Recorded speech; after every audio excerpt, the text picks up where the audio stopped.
বিসমিল্লাহির রহমানির রহিম। আলহামদুলিল্লাহি রাব্বিল আলামিন ওয়াসসালাতু ওয়াসসালামু আলা সাইয়্যিদিল মুরসালিন ওয়া আলা আলিহি ওয়া আসহাবিহি ওয়া আহলি বাইতিহি আজমাইন। বাংলা ভিউ টিভি চ্যানেলের নিয়মিত অনুষ্ঠান হেরার জ্যোতি, দেশ বিদেশ থেকে যারা আমাদের এই অনুষ্ঠান দেখছেন সবাইকে জানাই আন্তরিক মোবারকবাদ। সম্মানিত দর্শক শ্রোতাবৃন্দ, দীর্ঘদিন পরে আজও আমরা আপনাদের সামনে উপস্থিত হয়েছি। বিশ্বব্যাপী মহামারী করোনা ভাইরাসের কারণে বন্ধ ছিল। আল্লাহর রহমত, আমাদের দেশ থেকে করোনা ভাইরাস তথা বিশ্ব থেকে করোনা ভাইরাস আগেকার তুলনায় এখন অনেক কম, যার কারণে আবারও আমরা মিলিত হচ্ছি হেরার জ্যোতি অনুষ্ঠানে। আজকে আমরা আলোচনা করব বিশ্বব্যাপী করোনা ভাইরাসের যে পরিস্থিতি, বাংলাদেশের পরিস্থিতি এবং ধর্মীয় নেতাদের এ ব্যাপারে কী ভূমিকা ছিল। আমাদের মাননীয় প্রধানমন্ত্রী দেশের প্রায় 3.5 লক্ষ মসজিদের ইমাম মুয়াজ্জিনগণকে করোনা ভাইরাসের সময় ঈদ প্রণোদনা দিয়েছেন। এই বিষয় নিয়ে আমরা একটু আলোচনা করব। তো এই আলোচনা পেশ করার জন্য আমাদের স্টুডিওতে আমন্ত্রণ জানিয়েছি বিশিষ্ট আলেমে দ্বীন হযরত মাওলানা অ্যাডভোকেট এহসান উদ্দিন।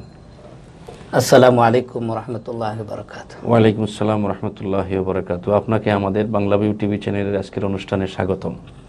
আলহামদুলিল্লাহ, আপনাদের মাধ্যমে আজকে সারা বিশ্ববাসীকে আমরা এই করোনা পরিস্থিতির এই পর্যায়ে এসে বাংলা ভিউ টিভি চ্যানেলের মাধ্যমে সারা বিশ্বের যেখানে যেখানে আক্রান্ত আছেন সকলের সুস্বাস্থ্য এবং যারা মৃত্যুবরণ করেছেন তাদের জন্য দরজায় শাহাদত কামনা করে আজকের আলোচনা শুরু করতে যাচ্ছি।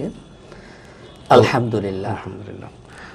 আজকে প্রথমে আপনার কাছ থেকে আমরা জানতে চাইব যে গত মার্চ মাস থেকে আমাদের দেশে করোনার প্রভাব বৃদ্ধি শুরু করছিল।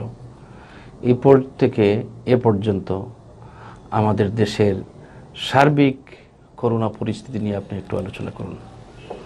আলহামদুলিল্লাহ ওয়াসসালাতু ওয়াসসালামু আলা রাসূলিল্লাহ ওয়া বা'দ। দেশ ও বিদেশের কাছে ও দূরের সকল ভিউয়ার্স, আজকে আমরা এই বাংলা ভিউ টিভি চ্যানেলে বসে আলোচনা করতে পারছি।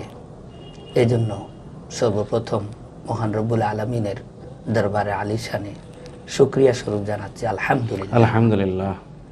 দীর্ঘ প্রায় 6 মাস এখান থেকে আমরা দূরে ছিলাম, আমরা আজকে আবারও ফিরে আসলাম। সারা বিশ্বে যেভাবে এই কোভিড-19 যেটা 2019 সালের নভেম্বর থেকে এটা সারা পৃথিবীতে প্রথমে চীনে আবিষ্কৃত হয়, তারপর ছড়িয়ে পড়ে বিশ্বময়। সেই ধারাবাহিকতায় আমাদের এই দেশে আসে ফেব্রুয়ারি মাসের শুরুতে। আর ধীরে ধীরে এটি যখন আমাদের দেশে আক্রান্ত হওয়া শুরু করে, সেই পর্যায়ে এসে দেখা গেল মার্চ মাসে আমাদের দেশে লকডাউনে চলে যায়। সারা দেশের সকল স্বাভাবিক জীবনযাত্রা একটা অচল হয়ে পড়ে এবং পরিস্থিতি পর্যবেক্ষণে যেহেতু এই বিষয়ে পূর্ব কোনো অভিজ্ঞতা না ছিল ইসলামী চিন্তাবিদদের, না ছিল বিভিন্ন সচেতন মহলের চিকিৎসা বিজ্ঞানীদের, না ছিল সচেতন মহলের বুদ্ধাদের, কারো এই বিষয়ে পূর্ব কোনো ধারণা। এই যে করোনা মহামারী, এটি এমন এক সূক্ষ্ম বিষয় যে আল্লাহ রাব্বুল আলামিন আসলে সময়ে সময়ে যখন পৃথিবীতে মানুষ যখন অপরাধ করে, মানুষ যখন সীমা লঙ্ঘন করে, তখন আল্লাহ রাব্বুল আলামিন মানুষের সে বুঝতেও পারবে না, সে জানতেও পারবে না, তার ধারণার বাহিরে থেকে এমন কিছু আবিষ্কার করেন, এমন কিছু দিয়ে মানুষকে শাস্তির মুখোমুখি করেন। সেই রকমই একটি ছিল এই করোনা ভাইরাস। যার কারণে আমরা যদি দেখি যে পূর্বেকার জাতির ব্যাপারে আল্লাহ রাব্বুল আলামিন যে বলেছেন, ওয়ালাকাদ আরসালনা, আউযু বিল্লাহি মিনাশ শাইতানির রাজীম, ওয়ালাকাদ আরসালনা ইলা উমামিন মিন ক্বাবলিকা ফাআখাযনাহুম বিল বা'সাই ওয়াদ দাররাই লাআল্লাহুম ইয়াতাদাররাউন। আল্লাহ রাব্বুল আলামিন বলছেন যে আমি পূর্বের জাতিগুলোকে আমি রাসূল পাঠিয়েছিলাম তাদের মধ্যে, কিন্তু তারা রাসূলকে অমান্য করলো, রাসূলকে অস্বীকার করলো। আর ফাআখাযনাহুম বিল বাসাই ওয়াদ দাররা, তখন আমি তাদেরকে রোগ ব্যাধি মহামারী বিভিন্ন দুর্যোগ দুর্বিপাক দিয়ে আমি তাদেরকে পরীক্ষায় ফেলে দিলাম। লাআল্লাহুম ইয়াতাদাররাউন, এর রেজাল্টটা হলো যাতে তারা কাকুতি মিনতি করে আল্লাহর দিকে আবার ফিরে আসে। তো এই ছিল আমাদের এই যে করোনা মহামারী, এটা বৈশ্বিকভাবে সারা পৃথিবীর সমস্ত বিজ্ঞানী, সমস্ত চিকিৎসা বিজ্ঞানী, যারা প্রযুক্তিবিদ, আজকে প্রযুক্তির উন্নতির এত উন্নতি ঘটেছে, চরম শিখরে পৌঁছে গেছে, কিন্তু আজকে এই মহামারীর কাছে তারা সবাই ধরাশায়ী, সবাই তারা অসহায়। এমনও বলেছেন যে এখন আমাদের সমস্ত জ্ঞান বিজ্ঞান ব্যর্থ, আমাদের সবকিছু এখন ব্যর্থ, এখন আসমান ও আল্লাহ যদি আমাদেরকে কোনো ফায়সালা দেন, উদ্ধার করে নিষ্কৃতি দেন, তাহলে আমরা নিষ্কৃতি পেতে পারি। তা আমাদের বাংলাদেশ উন্নয়নশীল একটি দেশ। আমাদের এই দেশে আমাদের মাননীয় প্রধানমন্ত্রী জননেত্রী শেখ হাসিনা এই পর্যায়ে এসে তিনি সকলকে নিয়ে এবং সকলের পরামর্শক্রমে, যেখানে কারোর সাথে কারো দেখা সাক্ষাৎ হওয়া কঠিন, এমন পরিস্থিতিতে তিনি আমাদেরকে বিভিন্ন পর্যায়ের উলামায়ে কেরামদের কাছ থেকে দিক নির্দেশনা নিয়ে আমাদেরকে যে পরামর্শ দিয়েছেন, সেই পরামর্শ বা দিক নির্দেশনার আলোকে আজকে আমরা আমাদের দেশে আলহামদুলিল্লাহ আমরা বলবো যে আমাদের দেশে সারা পৃথিবী, যেখানে সবচেয়ে উন্নত দেশ হল আমেরিকার নিউ ইয়র্ক সিটিতে, সেখানে মানুষ এমনভাবে মারা গেছে যে প্রত্যেকে সেখানে আতঙ্কিত হয়ে পড়েছিল এবং কত যে মারা গেছে, কিন্তু আমাদের বাংলাদেশে সেই তুলনায় খুব কম। আলহামদুলিল্লাহ বিইজনিল্লাহ আমরা বলবো যে বাংলাদেশে যদি এরকম পরিস্থিতি দাঁড়াতো, তাহলে দাফন কাফনের মতো মানুষ পাওয়া যেত না এবং আমরা রাস্তাঘাটে পড়ে যেতে, বাসা বাড়িতে পরিবেশ এমনই হয়ে যেত। আল্লাহর খাস রহমত এই বাংলাদেশের প্রতি, যে কারণে আল্লাহ তাআলা আমাদের উপরে রহমত করেছেন, আক্রান্তের সংখ্যাও কম এবং মৃত্যুর সংখ্যাটাও কম। জি। তো সম্মানিত দর্শকবৃন্দ, আমরা মৌলানা সাহেবের কাছ থেকে অত্যন্ত সুন্দর আলোচনা শুনছিলাম। আমরা বিশ্বব্যাপী এই করোনা ভাইরাসে যারা মুসলমান মারা গিয়েছেন, আমরা মহান রব্বুল আলামিনের কাছে দোয়া করব তাদেরকে যেন রব্বুল আলামিন শহীদি মর্যাদা দান করেন। যারা অসুস্থ আছেন তারা যেন খুব তাড়াতাড়ি সুস্থ হয়ে ওঠে। এ ব্যাপারে আমি বলতে চাই দর্শকবৃন্দ, আমিও করোনা ভাইরাসে আক্রান্ত ছিলাম। জি, আলহামদুলিল্লাহ দেশের মানুষ, ওলামায়ে কেরাম, সব শ্রেণী পেশার মানুষ আমার জন্য দোয়া করেছেন, আমি সুস্থ হয়েছি আলহামদুলিল্লাহ। তো এখন আপনার কাছ থেকে আমরা আরেকটু বিষয় জানতে চাইব যে করোনা বিষয়ে বিশ্ব পরিস্থিতি, বিশেষ করে এই করোনার মধ্যখানে আমাদের হজ মৌসুম চলে গেল, এই ব্যাপারে আপনি খুবই গুরুত্বপূর্ণ বিষয়। আসলে এমন একটি ধারাবাহিক প্রক্রিয়ায় এসে আমরা যখন বৈশ্বিক মহামারী চলছিল, তখন এর ধারাবাহিকতায় আসলো হজ্জের মৌসুম। পৃথিবীর ইতিহাসে যে কয়টি পর্যায়ে এসে হজকে সীমিত আকারে পালন করা হয়, সেই পর্যায়ের আমাদের স্মরণকালের এই অতীতে এটা আমরা শুনি নাই বা আমরা জানিনি। দূর অতীতে এটা হয়েছে, বিভিন্ন সময়ে মহামারী বা অন্য কারণে এটাকে সীমিত আকারে পালন করা হয়েছে হজ। কিন্তু এই 2020 সালে এই যে হজ পালন করা হয়েছে, অত্যন্ত সীমিত পর্যায়ে এবং খুবই একটি কঠিন প্রক্রিয়ার মাধ্যমে এবং ঝুঁকি নিয়ে সৌদি সরকার এটাকে শুধুমাত্র মানে এটা প্রথমে আমরা শুনেছিলাম যে এটা হজ হবেই না, কিন্তু শেষ পর্যন্ত দেখা গিয়েছে যে একটা সীমিত আকারে হলেও এই হজের ব্যবস্থাটাকে চালু রাখা হয়েছে, অব্যাহত রাখা হয়েছে। এই জন্য মহান রব্বুল আলামিনের দরবারে পাকে আমরা শুকরিয়া জানাই যে আল্লাহ তাআলা যে এত বড় একটি বিশাল হজের মতো একটি কাজ একেবারে বন্ধ হওয়া থেকে অন্তত সীমিত আকারে আদায় করার যে আল্লাহ তাআলা তৌফিক দিয়েছেন। আমরা আশা করি এই পরিস্থিতি, এই প্রক্রিয়াটা এটা আর কন্টিনিউ হবে না। আমরা যদি আল্লাহ তাআলার দরবারে আমরা যদি কায়মানুবাক্যে আমরা যদি আল্লাহর কাছে তাওবা, ইস্তেগফার এবং আল্লাহকে খুশি রাজি করে আমরা যদি আমাদের উপর আল্লাহ সুবহানাহু ওয়া তাআলার সন্তুষ্টি নিশ্চিত করতে পারি, তাহলে হয়তো খুব অচিরেই পৃথিবী থেকে এই মহামারী, বৈশ্বিক মহামারী যেটা করোনা ভাইরাস, এটা দূর হয়ে যাবে। দেখা গিয়েছে যে পৃথিবীতে এরকম যত কিছু এসেছিল, যেমন বিভিন্ন রকমের ভাইরাস বা বিভিন্ন রোগের জীবাণু, রোগ বালাই, এগুলো একসময় দূরীভূত হয়েছে। আল্লাহ তাআলা এগুলোকে দূরীভূত করেছেন। আচ্ছা মৌলানা সাহেব, এখানে আপনার সাথে আরেকটা বিষয় আমি শেয়ার করতে চাই যে নামাজ তো ব্যক্তি ইবাদত, হজ কিন্তু এটা ব্যক্তি সামষ্টিক, এবং এই হজটা শুধুমাত্র সৌদি আরবের জন্য না। আমার মনে হয় যে এই বছর সৌদি আরব যে ঘোষণা করেছেন যে এই বছর বাহির থেকে কেউ আসতে পারবেন না, স্থানীয় যারা আছেন তারা হজ করবেন, আমার মনে হয় যে এই ব্যাপারে সৌদি সরকারের উচিত ছিল যে বিশ্ববরেণ্য যারা ইসলামী স্কলার ওনাদেরকে ডেকে নিয়ে বা ওনাদের সাথে পরামর্শ করে, যেমন মনে করেন আমাদের বাংলাদেশের শীর্ষ আলেমরা আছেন, পাকিস্তানের শীর্ষ আলেমরা আছেন। এটা গুরুত্বপূর্ণ বিষয়। আসলে এটা বিশ্ব পরিস্থিতির এবং সৌদি সরকারের নিজস্ব বিষয়। এটা সৌদি সরকারে করেছে কিনা ততটুকু তো আমরা জানি না, বা তাদের এই লেটেস্ট ইনফরমেশন, এটা একান্ত সৌদি সরকারের ব্যাপার। এবং তারা খাদিমুল হারমাইন, হারমাইন শরীফের খাদিম হিসেবে তার যে করণীয়, এবং প্রথমত তার দেশকে নিরাপদ রাখা, তার দেশের জনগণের জানমাল ইজ্জত আবরুর নিশ্চিত করা, নিরাপত্তা নিশ্চিত করা, এটা হলো তার দায়িত্ব। সেই দায়িত্বের আলোকে এবং এই বিশ্বের যে বিশাল হজের অনুষ্ঠান, এটাকে তারা কিভাবে আঞ্জাম দিয়েছে, এটা আমার যতটুকু আমার মনে হয়, আমি অনুমান করছি যে হয়তোবা তারা এখানে তাদের দেশের আলেমদের পরামর্শ নিয়েছে, এবং সেই আলোকেই তারা এই সিদ্ধান্ত, অথবা বিশ্বের যারা আলেম তাদেরকে এখন তো জুম পদ্ধতিতে বা ভার্চুয়াল পদ্ধতিতে কথা বলা যায়, সেই পদ্ধতিতে হয়তোবা তারা মতামত নিয়েছে, সেই আলোকেই তারা সিদ্ধান্ত নিয়েছে।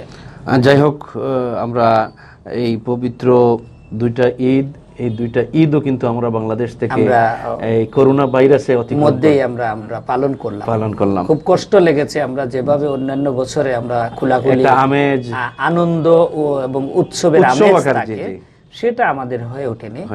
আমরা ভয়ে আতঙ্কে আমাদের অনেক প্রিয়জনকে হারানোর বেদনা নিয়ে আমরা ঈদ উদযাপন করেছি। আমাদের সিলেটের তো সাবেক দুইজন রাজনীতিবিদ, একজন জনাব আলহাজ বদরুদ্দিন কামরান সাহেব আর একজন জনাব আলহাজ এম এ হক সাহেব সহ গতকালকেও আমাদের আরেকজন সিনিয়র জনপ্রতিনিধি জনাব আফতাবউদ্দিন চৌধুরী, উনি আমাদের জকিগঞ্জ উপজেলা চেয়ারম্যান ছিলেন। এইভাবে আমরা অনেককে হারিয়েছি, অনেক জাতীয়ভাবে এবং লোকালি আমরা অনেক বড় নেতৃবৃন্দকে হারিয়েছি।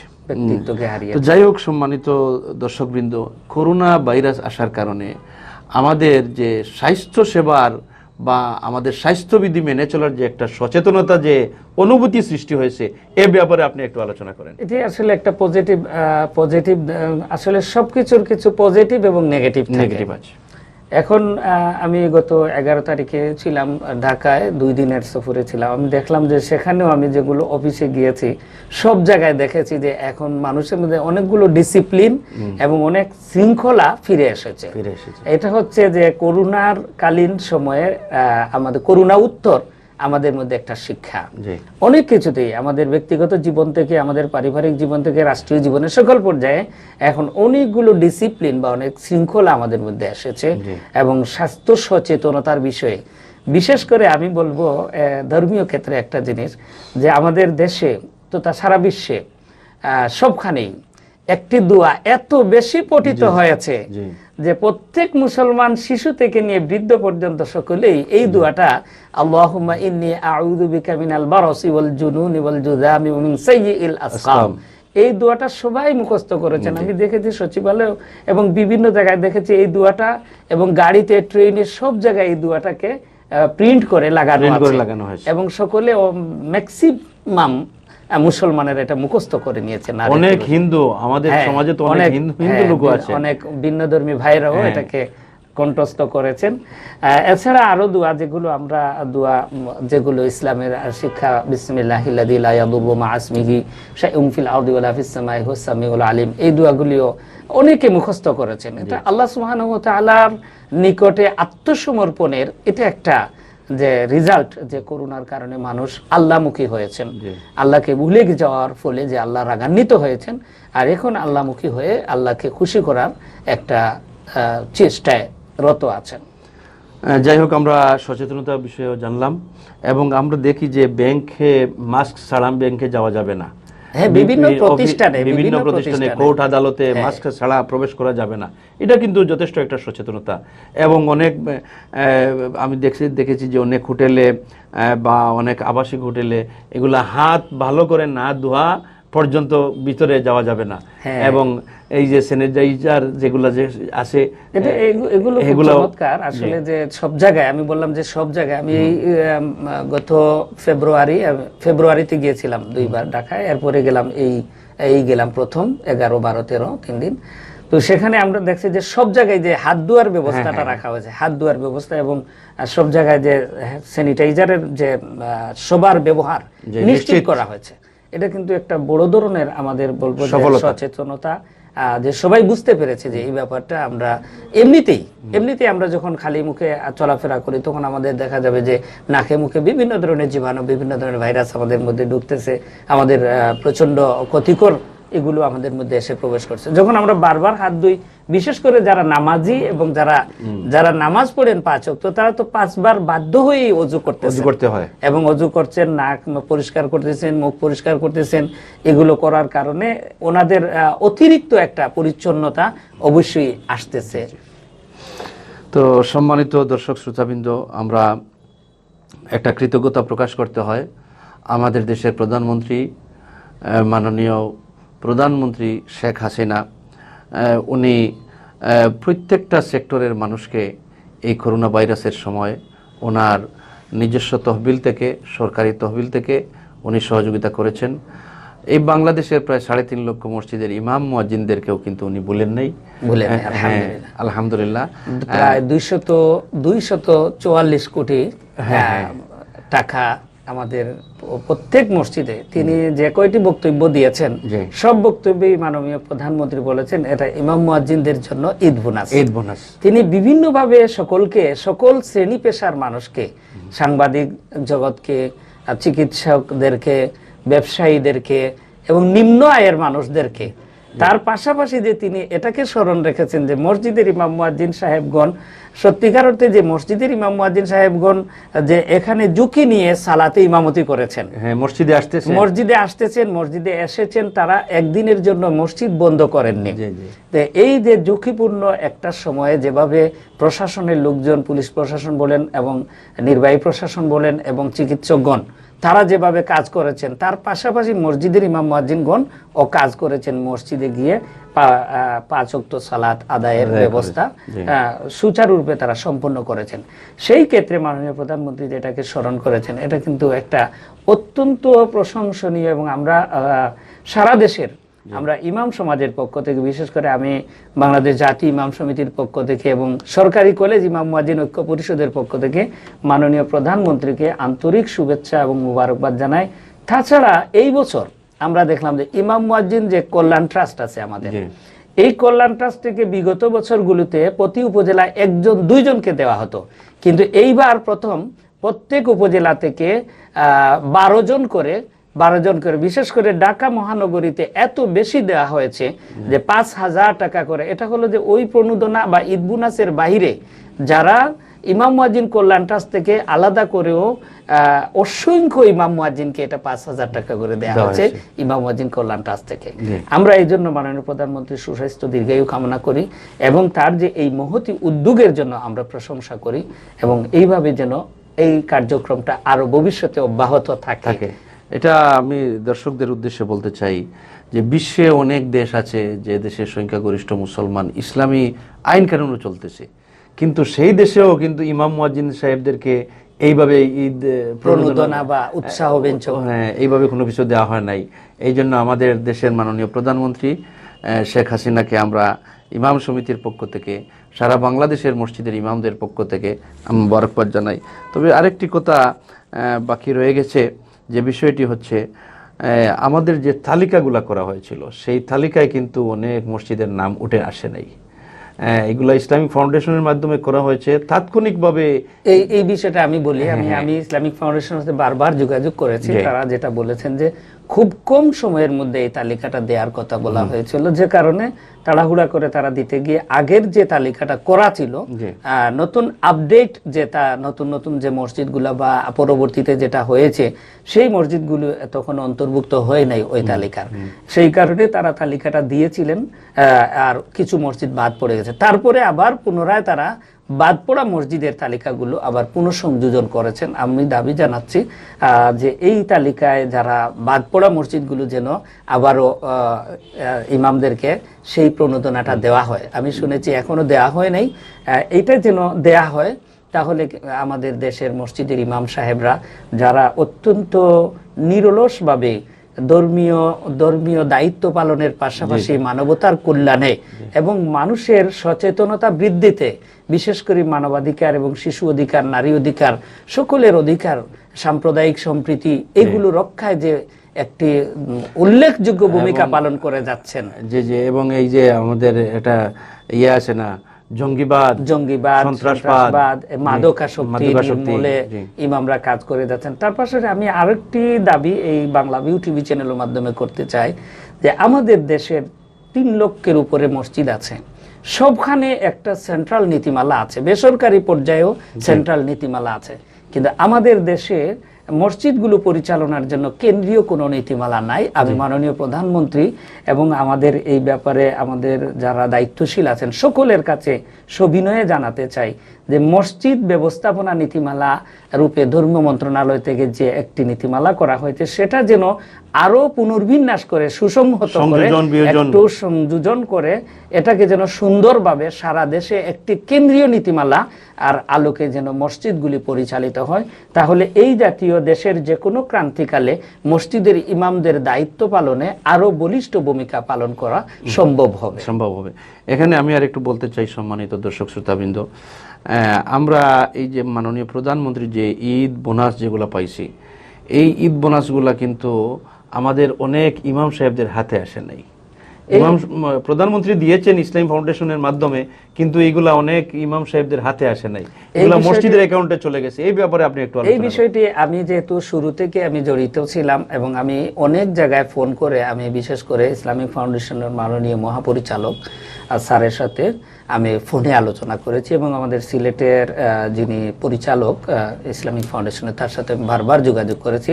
আমি এবং আপনি আমরা দুজনে মাননীয় জেলা প্রশাসক মহোদয়ের গিয়েছিলাম এবং বারবার আমরা চেষ্টা করেছি যে মাননীয় প্রধানমন্ত্রী যে উদ্দেশ্য এবং লক্ষ্য নিয়ে ইমামদের জন্য এটাকে ঘোষণা করেছেন যাতে ইমামরা এটা পায়।